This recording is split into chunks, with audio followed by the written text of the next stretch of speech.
Input subsidy అధ్యక్ష, ఎప్పుడైనా సరే ప్రకృతి వైపరీత్యాలు వచ్చేటప్పుడు ప్రభుత్వాలు ఇన్పుట్ సబ్సిడీ ఇస్తాయి. ఇన్పుట్ సబ్సిడీ కూడా హెక్టార్ కింద ప్రతి పంటకి ప్రభుత్వం నిర్ధారణ చేస్తుంది ఇంత డబ్బులు ఇవ్వాలని చెప్పి. అధ్యక్ష, పత్తి, వేరుశెనగ, వరి, చెరుకు అధ్యక్ష 2014 వరకు ఒక హెక్టార్ కి 12,000 రూపాయలు ప్రభుత్వాలు ఇచ్చాయి అధ్యక్ష. 2014లో చంద్రబాబు నాయుడు గారు ముఖ్యమంత్రి అయిన తర్వాత 12,000 రూపాయలు హెక్టార్కి సరిపోవడం లేదని చెప్పి 17,000 రూపాయలు హెక్టార్కి పెంచి ఇన్పుట్ సబ్సిడీ ఇవ్వడం జరిగింది అధ్యక్ష.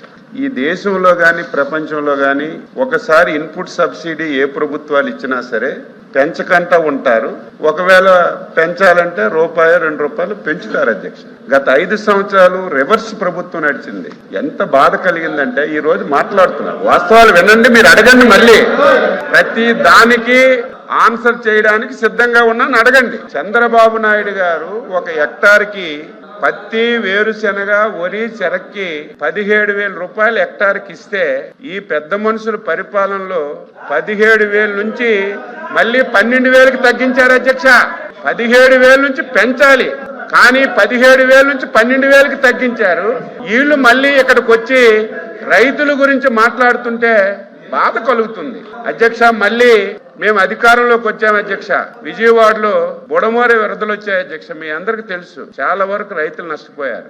ఆ రోజు ఆలోచన చేసి 12,000 రూపాయలు ఉన్నటువంటి నష్టపరిహారాన్ని ఈ పంటలకు ఏవైతే నేను చెప్పానో, మేము 17,000 ఇస్తే మీరు 12,000కి తగ్గించారు. 12,000 రూపాయలు ఉన్నటువంటి నష్టపరిహారాన్ని 25,000 రూపాయలకు పెంచాం అధ్యక్ష. మొన్నను జీవో కూడా ఇచ్చాం. బుడమేరు వరదల్లో వారం రోజుల్లో మొత్తం సర్వే చేసి 370 కోట్లు నష్టపరిహారం రైతులకు ఇచ్చాం అధ్యక్ష. ఆంధ్రప్రదేశ్ చరిత్రలో రైతులకే కాదు, ఫస్ట్ టైం డైరెక్ట్ గా కౌలు రైతుల అకౌంట్ లో నష్టపరిహారం వేసిన ప్రభుత్వం మా ప్రభుత్వం, ఎన్డీఏ ప్రభుత్వం అధ్యక్ష.